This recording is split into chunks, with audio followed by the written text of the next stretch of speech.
wapendwa, tunapoanza safari yetu ya mwezi huu wa Rozari, mwezi wa Bikira Maria, kwa kweli tumekuwa watu wa baraka sana.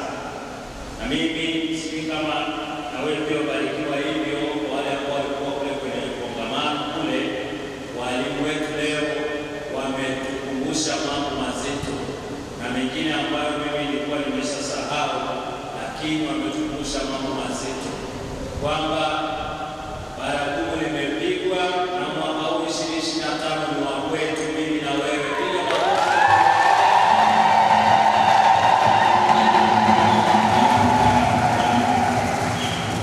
Ndio mimi alisema kabisa, akazungumza juu ya malezi, akasema Kitoboe lazima kuwe na malezi mazuri, kwanza kiroho na kifamilia, kimaadili. Lakini Baba Kanuti akaja akakazia kabisa, akasema kwamba imebaki miezi mitatu, lakini kwetu sisi leo tunaanza mwaka.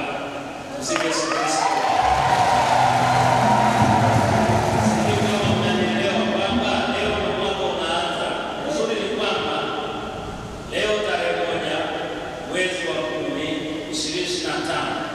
tunaanza mwezi wa Bikira Maria, lakini leo tarehe moja tena katika mlolongo wetu wa mafunzo tuko katika kongamano, lakini leo tarehe moja pia ni sherehe ya Mtakatifu Teresa mtoto Yesu, ambaye alisema kwamba atatumiminia walidi wa fadhila zake atakapokuwa mbinguni.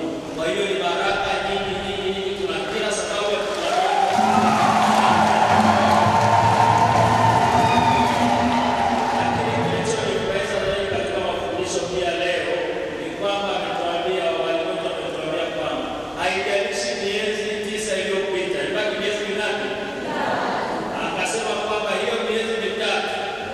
Mungu atafanya yote kabisa, yote.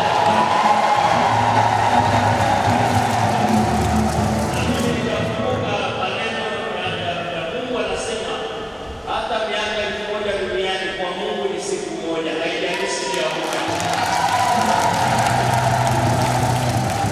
Kwa hiyo kuna vitu ambavyo ulisahau, kuna vitu ambavyo ulifikiria vitakwenda kwa hizi siku hizi, hii miezi michache ndio ya mwaka huu. Inawezekana Mungu anawatuma nao wapokezi wetu waje watukumbushe, kumbe huu ni mwaka wa baraka, kwamba hata hii miaka itatatu na mingine miaka tena mingine 50 ndio tuweze kupata na baraka hizi ambazo mwaka huu 2025. Mimi na wewe ni akina nani mpaka tunaona